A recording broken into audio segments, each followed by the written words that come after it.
Ce soir, nous ouvrons les portes à l'un des chapitres les plus brutaux de l'histoire, des récits de torture si sombres qu'ils étaient destinés à terrifier des royaumes entiers.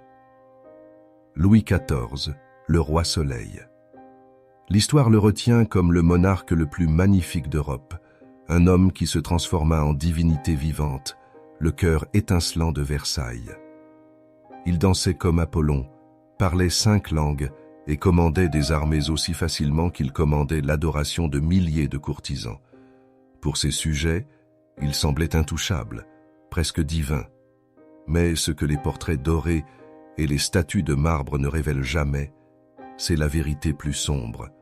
Le même roi qui s'entourait de miroirs et de musique ordonna également que des hommes soient brisés, vivants, devant des foules en liesse.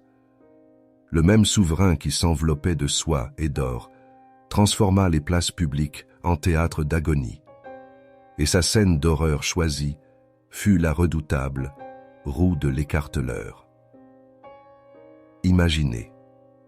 France, 1773. Une cloche tinte dans l'air, alors que des milliers de citadins se rassemblent sur la place du marché. Des mères soulèvent leurs enfants pour qu'ils voient par-dessus la foule. Les marchands ferment leurs boutiques. Les fermiers quittent leurs champs. Tous sont attirés par la promesse de la justice royale. Au centre de la place se dresse une roue en bois massive, plus haute qu'un homme. À côté, l'exécuteur attend, ses bras épais de muscles, agrippant un lourd marteau de fer qui scintille sous le soleil du matin.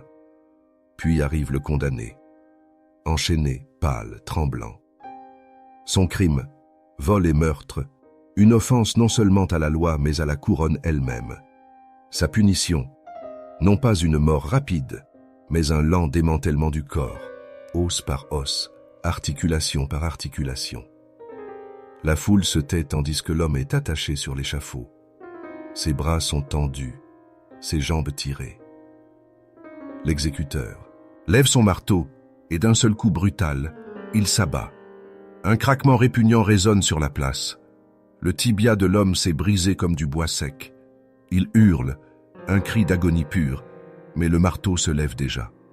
Un autre coup, un autre craquement, son autre jambe se brise, puis ses bras, l'un après l'autre, jusqu'à ce que son corps ne soit plus qu'une cage brisée d'os. Pourtant, il respire encore, souffre encore, tandis que l'exécuteur commence l'acte final. Un par un, les membres brisés sont tordus et entrelacés dans les rayons de la grande roue, pliant le corps en des formes grotesques.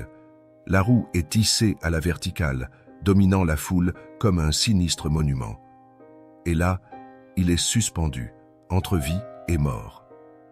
Sa poitrine se soulève de respirations haletantes, ses cris deviennent rauques, ses yeux se vitrifient de terreur.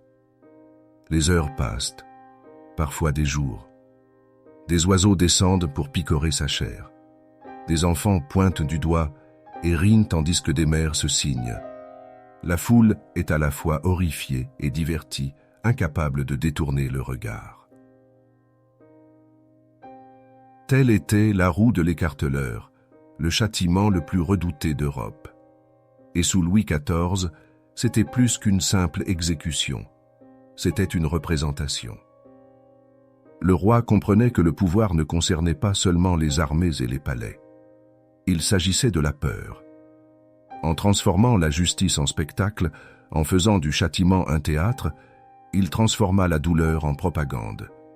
Chaque os brisé, chaque cri torturé, rappelait que l'autorité du roi Soleil était absolue. Le défier, c'était de faire face non seulement à la mort, mais à l'humiliation, à la souffrance et à la destruction publique. Versailles a beau avoir étincelé d'or, mais dans les provinces, dans des villes comme Abbeville ou Rouen, la lumière du roi jetait une ombre bien plus sombre. Ceci est l'histoire cachée derrière les miroirs dorés. Là, histoire d'un monarque dont on se souvient pour sa beauté et sa magnificence, mais craint pour la roue qui brisait les hommes vivants. Aujourd'hui, nous levons le voile et découvrons la vérité sur la façon dont Louis XIV a transformé la torture en théâtre, et comment la roue de l'écarteleur est devenue le symbole le plus terrifiant du pouvoir royal. La roue de l'écarteleur n'a pas commencé avec Louis XIV. Ses racines plongent beaucoup plus profondément dans le sol médiéval de l'Europe, dans une époque où le châtiment n'était pas seulement une question de justice, mais de théâtre. Pendant des siècles, les dirigeants européens ont compris une vérité terrifiante. La peur contrôlait mieux les hommes que la loi. Et rien n'inspirait la peur comme la roue. Les Allemands l'appelaient le Raider. En France, c'était la roue. À travers les royaumes et les empires, la roue est devenue un symbole du jugement divin. Pas un coup d'épée net, pas la miséricorde de la hache, mais le lent démantèlement du corps humain, os par os. La mécanique était brutale, mais ritualiste. Le condamné était amené devant une foule, attaché à plat sur une plateforme en bois. Le bourreau, armé d'une lourde massue ou d'un marteau de fer, commençait par les membres. Le premier coup tombait sur le tibia, l'os se brisant avec un son qui résonnait comme du bois fendu. Le suivant frappait la cuisse, puis les bras, puis la poitrine.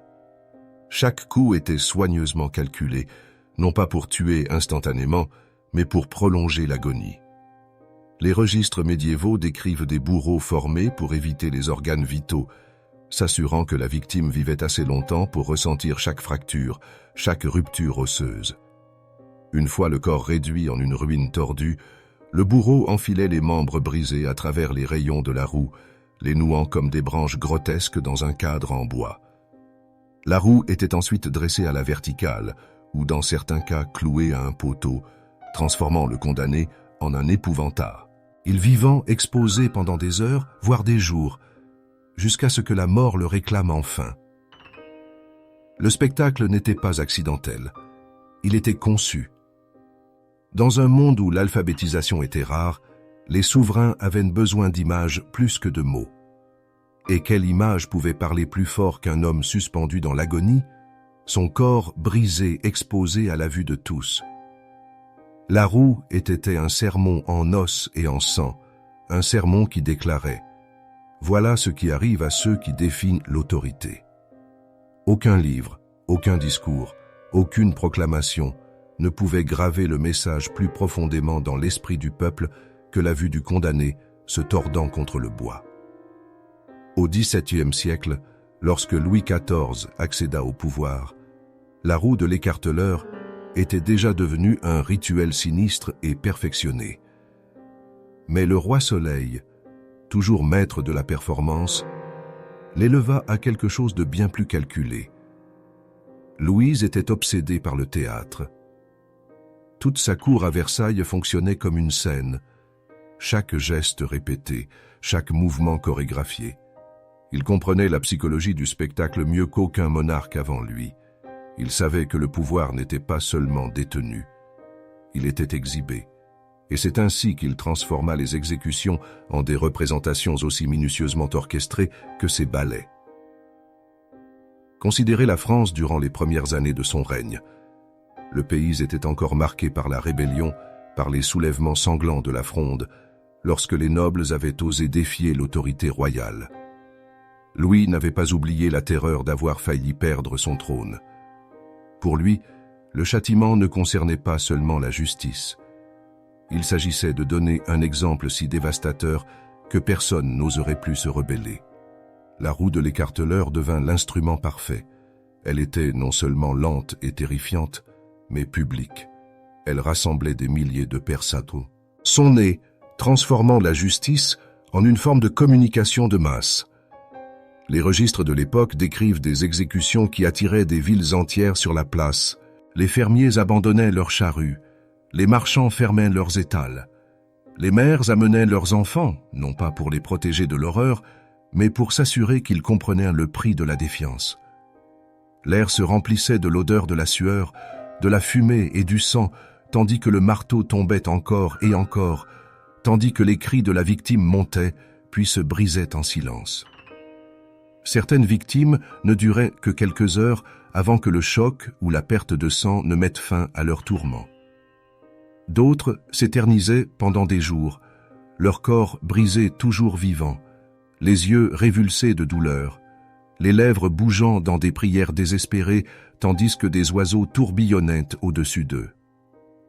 Louis XIV lui-même n'a peut-être pas assisté sur la place, mais ne vous y trompez pas. Ces exécutions étaient faites en son nom, avec sa bénédiction, comme des extensions de son autorité. Le roi qui bâtit Versailles comme un théâtre de lumière utilisa la roue comme un théâtre des ténèbres. L'un éblouissait, l'autre terrifiait, mais tous deux servaient le même objectif, maintenir ses sujets dans la crainte de leur monarque. Et les victimes? Ce n'étaient pas toujours les criminels monstrueux que nous pourrions imaginer. Oui, les meurtriers et les brigands de grand chemin rencontraient souvent leur destin sur la roue. Mais aussi les rebelles, les déserteurs, et parfois de simples voleurs dont les crimes, magnifiés par les circonstances, exigeaient une démonstration extraordinaire du pouvoir royal. Pour eux, la roue n'était pas seulement une fin, mais une humiliation. Être brisé devant les voisins, les amis, même la famille, c'était être effacé en tant qu'homme et transformé en un avertissement. Imaginez l'effet psychologique. Un noble complotant une trahison entend les cris résonner sur la place. Un fermier qui envisage de cacher du grain au percepteur voit le cadavre brisé laissé à pourrir au bord de la route. Un soldat tenté de déserter l'armée du roi se souvient du squelette noirci toujours attaché à la roue devant les portes. La peur fonctionnait plus efficacement que les soldats, et Louis le savait.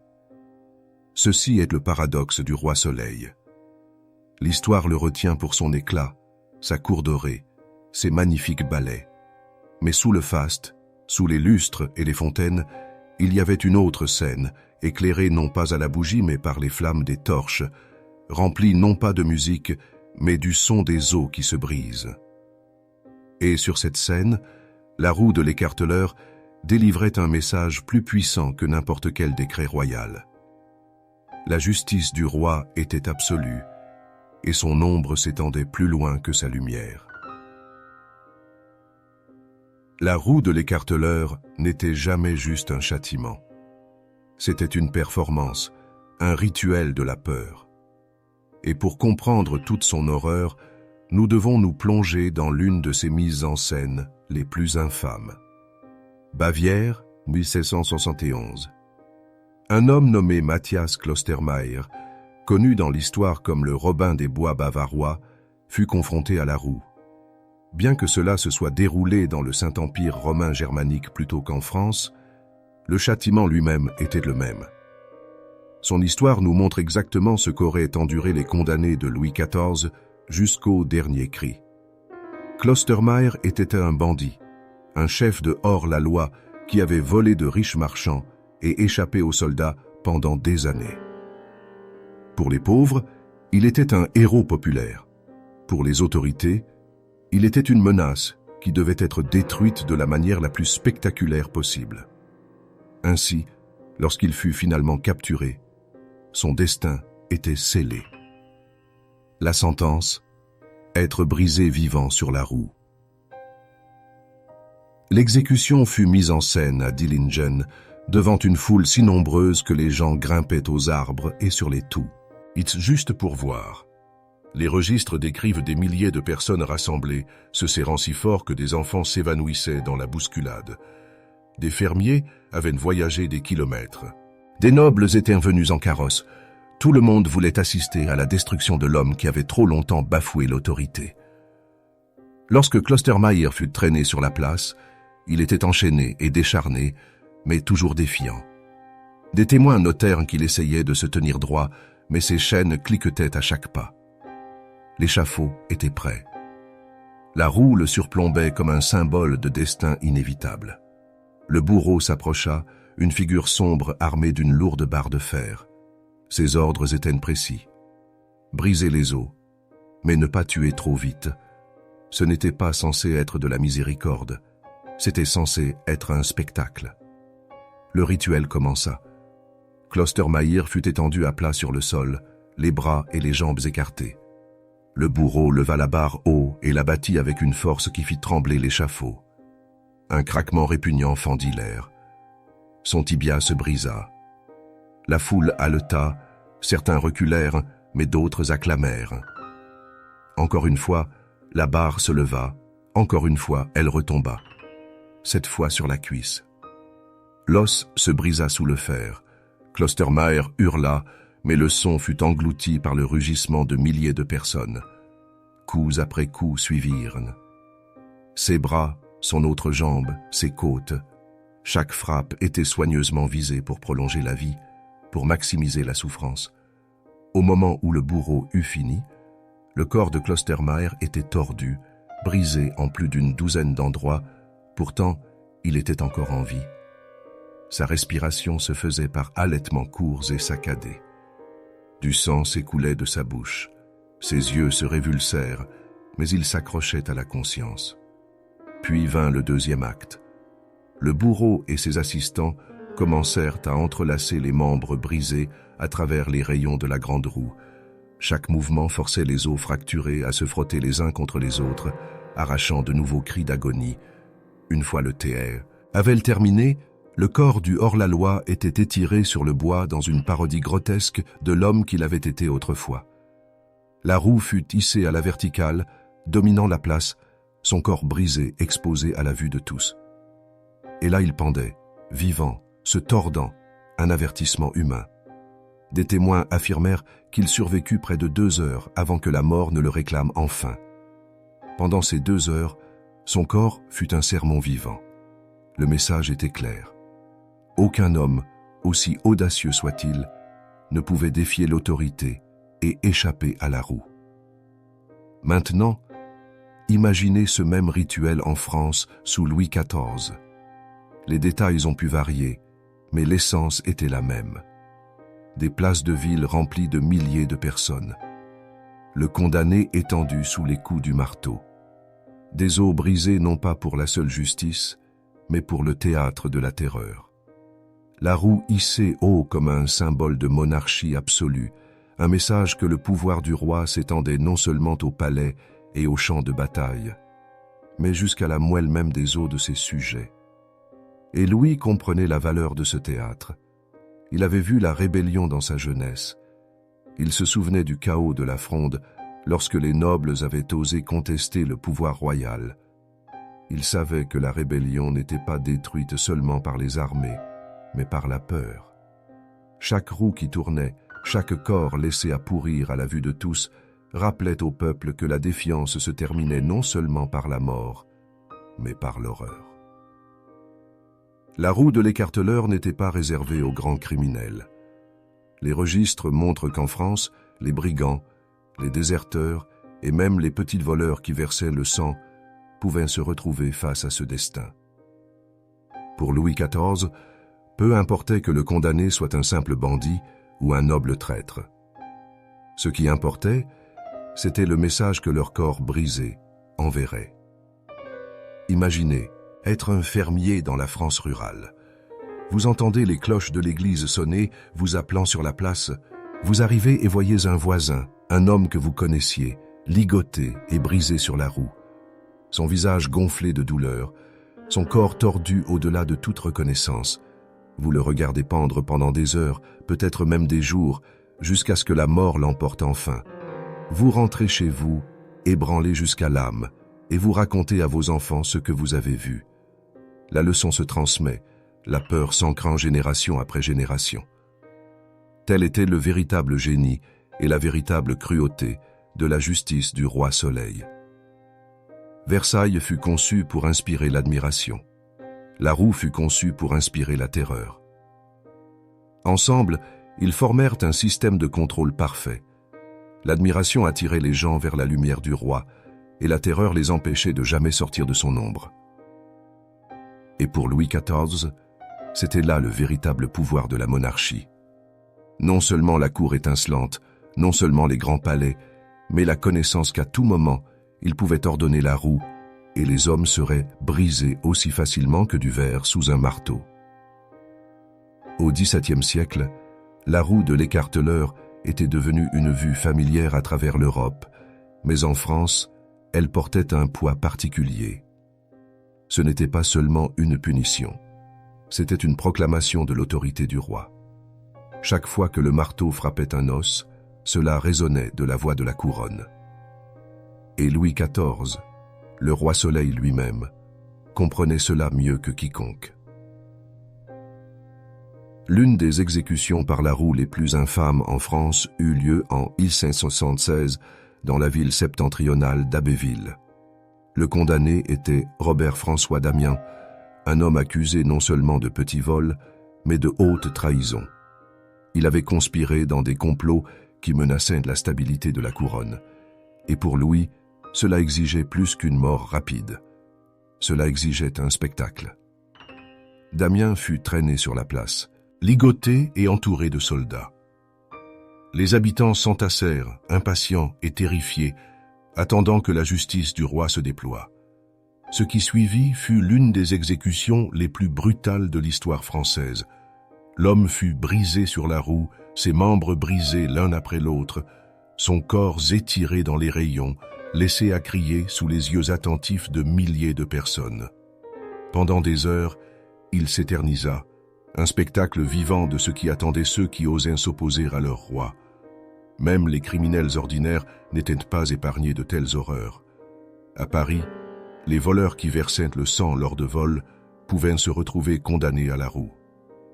Un cas des années 1580 décrit 2 frères capturés après une série de vols violents.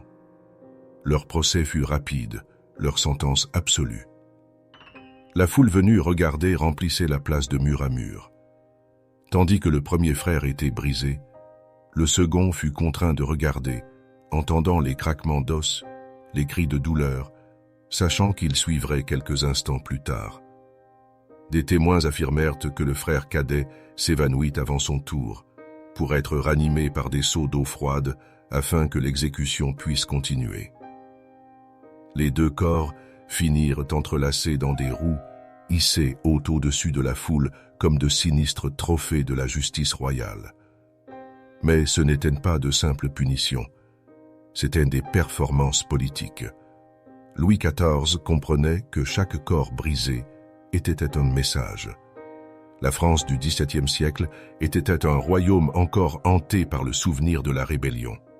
La Fronde, une série de soulèvements qui avaient failli renverser la monarchie durant la jeunesse de Louis, demeurait une cicatrice dans son esprit. Il connaissait le danger des troubles. Il savait que les nobles pouvaient conspirer, que les paysans pouvaient se révolter, que les soldats pouvaient déserter. Et ainsi, il brandit la peur qui homme son armée la plus tranchante. En transformant les exécutions en théâtre, il rappela à chaque sujet que le pouvoir du roi Soleil n'était pas seulement rayonnant, il était impitoyable. Les foules jouaient leur rôle dans ce théâtre. Les gens ne détournaient pas le regard de l'horreur, ils s'y pressaient. Les jours de marché étaient programmés pour coïncider avec les exécutions, assurant une affluence massive. Des vendeurs vendaient de la nourriture et des boissons, tandis que des corps étaient brisés devant eux. Des enfants riaient et montraient du doigt, certains imitant les cris du condamné. Des prêtres offraient des prières, tandis que les spectateurs se moquaient. La roue était plus que justice, c'était un divertissement. Et ce divertissement servait parfaitement le dessein du roi. La réalité physique de la roue était horrifiante. Les victimes restaient souvent en vie longtemps après que leurs os aient été brisés. Des témoins oculaires décrivent des hommes gémissant à travers des lèvres ensanglantées, leurs corps pliés comme des poupées cassées, encore assez conscients pour sentir chaque torsion de la roue. Des oiseaux picoraient leurs blessures, des mouches grouillaient sur la chair ouverte. Dans certains cas, les bourreaux accordaient le coup de grâce, un dernier coup écrasant à la poitrine ou à la tête pour apporter la miséricorde. Mais dans d'autres, les condamnés étaient laissés à languir, parfois 2 ou même 3 jours, tandis que la foule allait et venait, observant un homme glisser lentement de la vie vers la mort. Pour Louis XIV, cette souffrance n'était pas fortuite. Elle était essentielle. La roue fit ce que les discours et les décrets ne pouvaient pas. Elle laissa des images gravées dans l'esprit du peuple, Elle rendit la rébellion impensable. Quel noble oserait comploter une trahison après avoir vu un homme réduit à des os et des cris sur la place publique? Quel soldat déserterait après avoir vu des déserteurs exposés comme des épouvantails en décomposition sur la roue? Le roi n'avait pas besoin d'une seconde armée quand la peur elle-même marchait en son nom. L'ironie était frappante. À Versailles, Louis se présentait comme un dieu de lumière, drapé d'or, entouré de musique, de miroirs et de marbre. Il était l'incarnation de la perfection divine. Pourtant, au-delà de ces portes dorées, dans les villes et les villages, sa justice apparaissait comme obscurité, sang et os. Les deux images fonctionnaient ensemble. Versailles inspirait l'admiration. La roue inspirait la terreur. Ensemble, elles liaient la France au roi plus étroitement que n'importe quelle chaîne. Et le peuple se souvenait. Dans les chroniques et les journaux intimes de l'époque, les citoyens ordinaires écrivaient de la roue avec à la fois fascination et effroi. Ils décrivaient le bruit des os qui claquaient, la vue des corps tordus en des formes impossibles, la manière dont le condamné implorait la mort. Ces histoires se répandaient de ville en ville, portées par les marchands et les voyageurs, multipliant l'effet de chaque exécution bien au-delà de la place elle-même. De cette façon, une seule roue pouvait terrifier toute une province. Pour Louis XIV, ce n'était pas de la cruauté, c'était l'ordre. Pour lui, la monarchie était un théâtre, et chaque sujet faisait partie du public. Versailles était une scène, éblouissante de lumière. La roue était l'autre, baignée de ténèbres. Les deux racontaient de la même histoire. Le roi Soleil régnait avec une autorité absolue, et ceux qui le défiaient seraient détruits non en secret, mais de la manière la plus publique, humiliante et atroce possible. La roue n'était pas seulement redoutée, elle était gravée dans les mémoires avec des détails atroces. Dans les archives françaises, nous trouvons des cas où des témoins oculaires ont enregistré. À quel instant, incapables d'oublier ce qu'ils avaient vu. Ces registres nous disent plus que la simple façon dont la roue fonctionnait. Ils nous disent ce que l'on ressentait, ce que l'on entendait, à quoi cela ressemblait pour les milliers de personnes qui se tenaient sur ces places.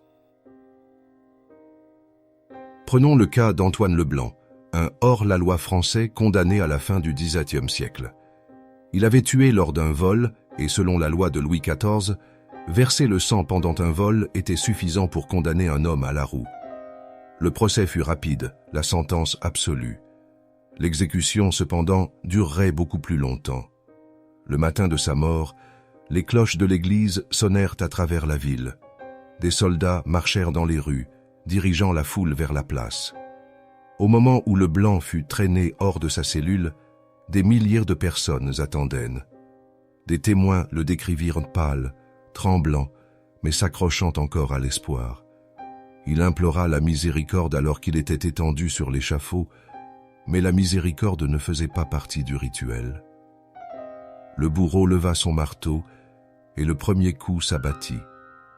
Sa jambe se brisa, l'os fendant la peau, des fragments blancs jaillissant à travers la chair rouge. Il cria si fort que des gens sur les toits jurèrent qu'ils le sentaient dans leur poitrine. Le deuxième coup tomba, puis le troisième. Au moment où ses bras furent brisés, son corps ne bougeait plus naturellement. Il tressaillait et spasmodait à chaque coup, comme une marionnette aux ficelles coupées. Le processus était méthodique. Le bourreau visait ses coups pour prolonger la souffrance, évitant le cœur, évitant la tête. Les côtes de Leblanc furent écrasées, ses cuisses éclatées, mais il s'accrochait à la vie, haletant, gémissant, les yeux écarquillés d'une terreur animale. Puis vint le tressage. Ses membres brisés furent entrelacés dans les rayons de la grande roue, pliés en des formes qu'aucun homme vivant ne devrait endurer. Son corps ressemblait à une grotesque couronne d'épines. Chaque membre étire, est enfilé dans le bois. La roue fut soulevée à la verticale, et là il pendait, un cadavre vivant, sa poitrine se soulevant de respiration superficielle.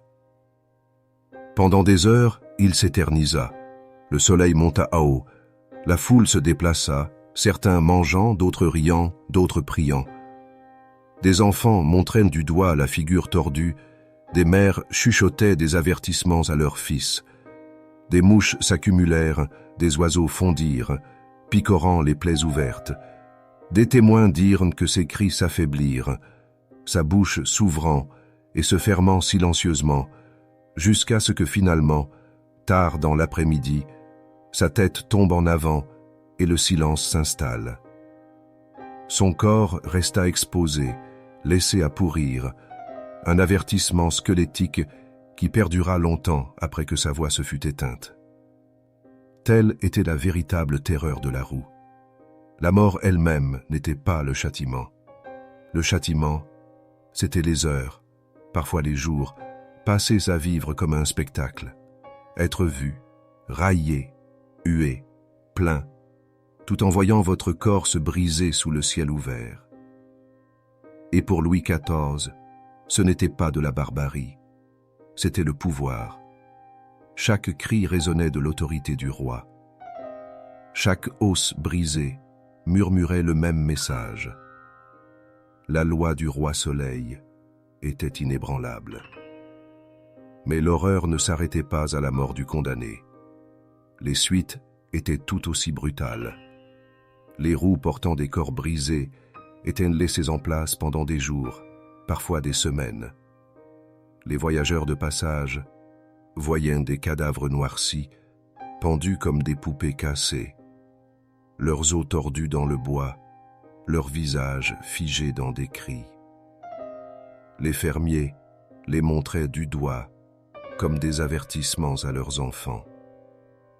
Les bandits en parlaient à voix basse, connaissant le sort qui les attendait s'ils étaient capturés. La roue n'était pas seulement une exécution, c'était un monument de peur qui survivait à la victime. Les fonctionnaires de Louis XIV comprenaient cela parfaitement. Les registres montrent que dans certaines provinces, les hommes du roi ordonnaient spécifiquement que des roues restent dressées au carrefour, garantissant qu'aucun voyageur ne puisse oublier qui régnait sur le pays. Ces avertissements squelettiques devinrent une partie du paysage, autant de la France que ses églises et ses châteaux. C'étaient de sinistres panneaux indicateurs de la justice royale, des rappels que la portée du roi Soleil s'étendait même dans la mort. Ce qui rendait la roue si efficace n'était pas seulement la douleur mais l'humiliation. En France, l'honneur comptait profondément, surtout parmi la noblesse et l'armée. Mourir sur la roue, ce n'était pas seulement souffrir, mais être dépouillé de sa dignité, exposé comme un animal pour l'amusement de la foule. Les soldats la craignaient plus que l'épée. Les nobles la craignaient plus que l'exil. Même les voleurs ordinaires comprenaient que la roue signifiait non seulement la mort, mais la disgrâce. Elle effaçait l'humanité d'un homme, le réduisant à un objet tordu de ridicule et d'horreur. Le paradoxe de Louis XIV, c'est qu'il s'entourait de beauté, mais régnait par la peur. À Versailles, il dansait, étincelait et brillait comme le soleil. Dans les provinces, sa justice résonnait du craquement des os. Le même monarque qui mettait en scène des ballets mettait aussi en scène des exécutions. Les deux étaient des performances. Les deux servaient le même but.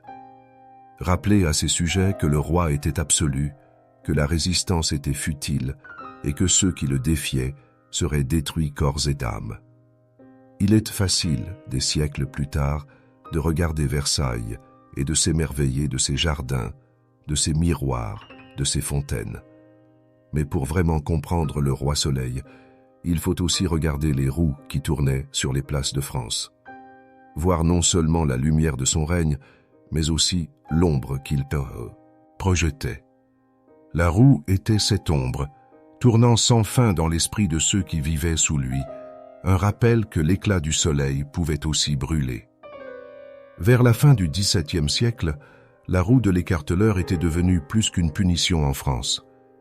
Elle était devenue un symbole, un rituel de peur qui se tenait aux côtés de Versailles comme une partie du théâtre du pouvoir de Louis XIV. Mais tandis que Versailles éblouissait avec des lustres et de l'or, la roue terrifiait avec le fer et l'os, Ces deux scènes étaient également importantes pour le règne du roi Soleil, et toutes deux révélaient la contradiction au cœur de sa monarchie. Lumière et beauté, masquant obscurité et terreur. L'un des cas les plus choquants vint de Rouen en 1683. Un jeune soldat, accusé de désertion et de brigandage, fut condamné à mort. La désertion n'était pas seulement un crime contre l'armée, mais une insulte au roi lui-même, et Louis exigea que le châtiment soit spectaculaire. La place de la ville était bondée de milliers de personnes, des soldats devant, des citadins derrière, tous attendant de voir le prix de la trahison. Le condamné fut traîné enchaîné, son uniforme déchiré, ses insignes militaires arrachés de sa poitrine, lors d'une cérémonie conçue pour le dépouiller de son honneur avant de le dépouiller de sa vie.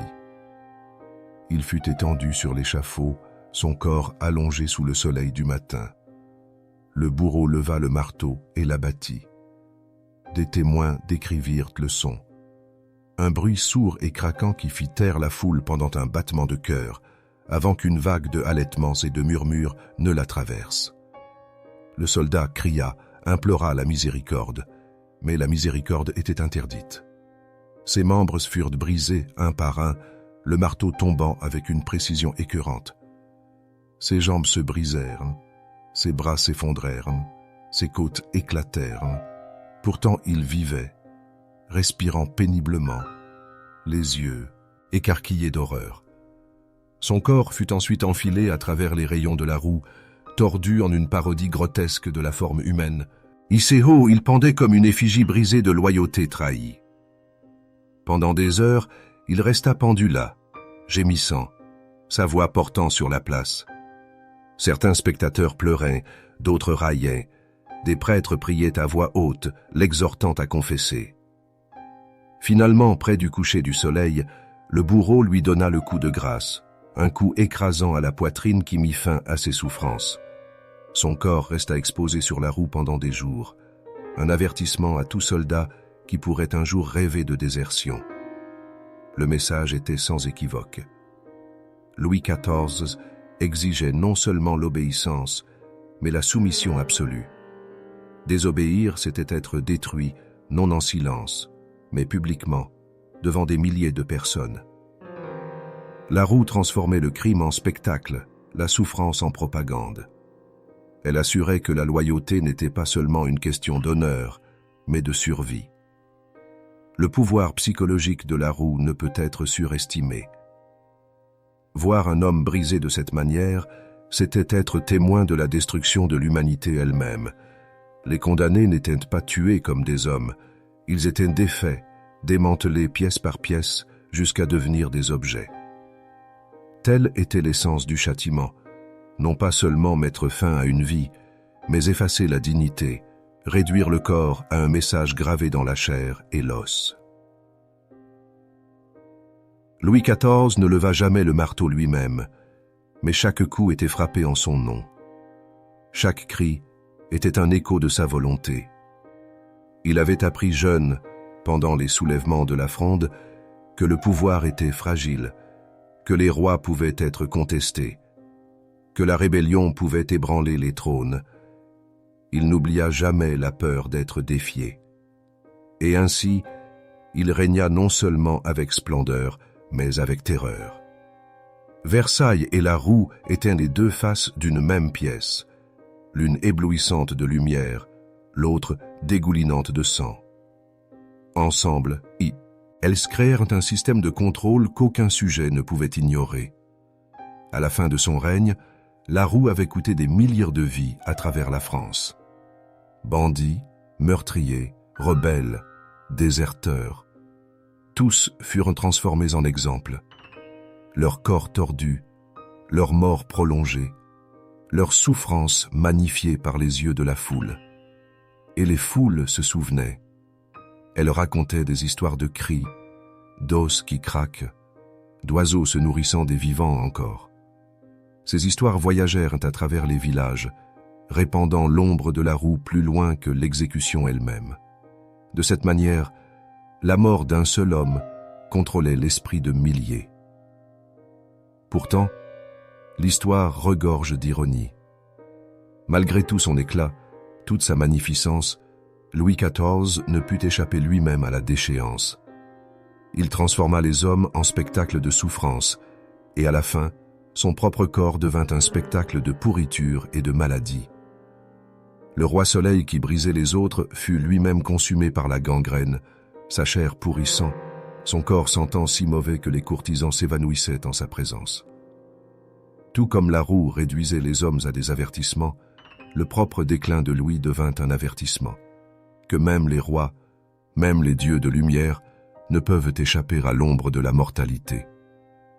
La roue de l'écarteleur s'est estompée après son époque, condamnée comme trop cruelle, trop inhumaine même selon les standards brutaux de l'époque. La guillotine la remplacerait au siècle suivant, offrant une mort rapide et miséricordieuse. Mais à l'époque de Louis XIV, la roue était inégalée dans sa capacité à terrifier, à contrôler, à envoyer un message gravé dans l'os. C'était le symbole ultime du côté sombre de la monarchie absolue, un rappel que le pouvoir maintenu par la peur laisse toujours des cicatrices, non seulement sur les corps, mais sur l'histoire elle-même. Et quand nous pensons au roi Soleil, nous ne devons pas seulement voir les miroirs de Versailles, les salles dorées, les ballets et les banquets. Nous devons aussi voir les places où les roues tournaient, où les corps se brisaient, où les cris s'élevaient dans l'air comme des offrandes à l'autorité royale.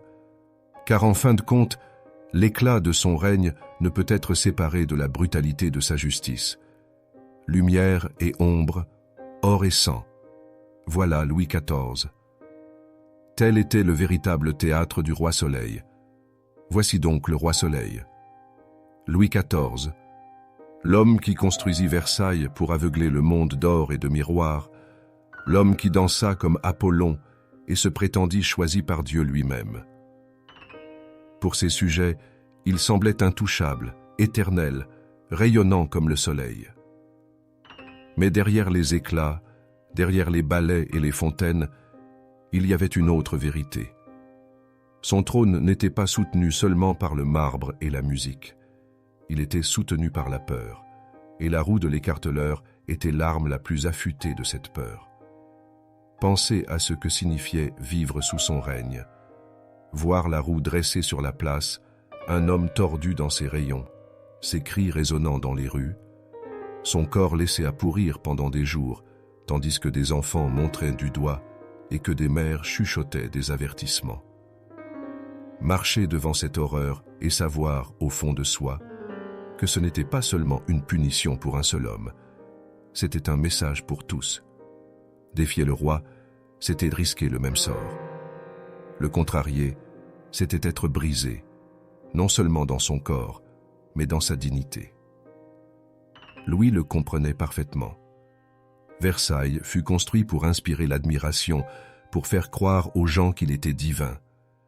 La roue fut utilisée pour inspirer la terreur, pour faire croire aux gens que la résistance était inutile. Ensemble, ils créèrent une image de pouvoir absolu. L'admiration sans la peur est fragile. La peur sans l'admiration est instable. Mais combinées, elles rendirent le roi Soleil intouchable. Tel fut son gène. Et telle fut sa cruauté. L'histoire aime se souvenir de l'éclat de Louis XIV, les salles dorées, les banquets sans fin, la musique de Lully, les peintures de Rigaud. Mais l'histoire oublie trop souvent les cris sur les places, le marteau sur l'os, les corps brisés laissés aux oiseaux. Ceux-ci font aussi partie de son héritage. Sans eux, sa monarchie n'aurait peut-être pas duré.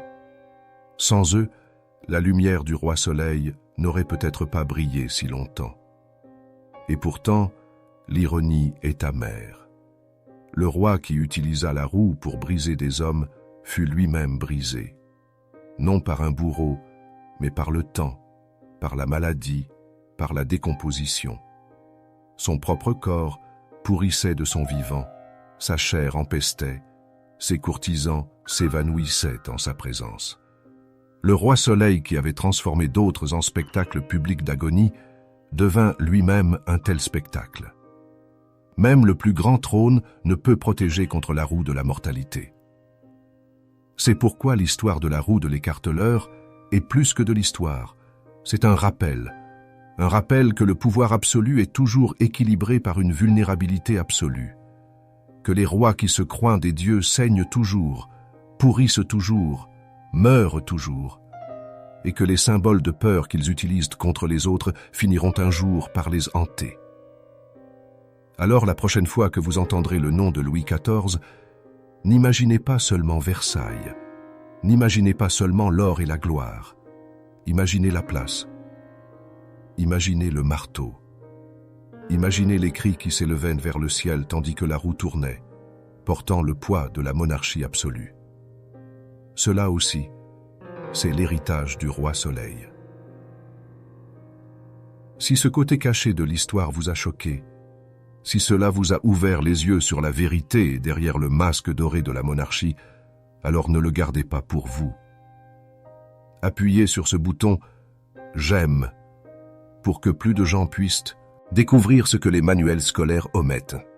Laissez un commentaire ci-dessous et dites-moi, qu'est-ce qui vous terrifierait le plus, la grandeur de Versailles ou l'agonie de la roue?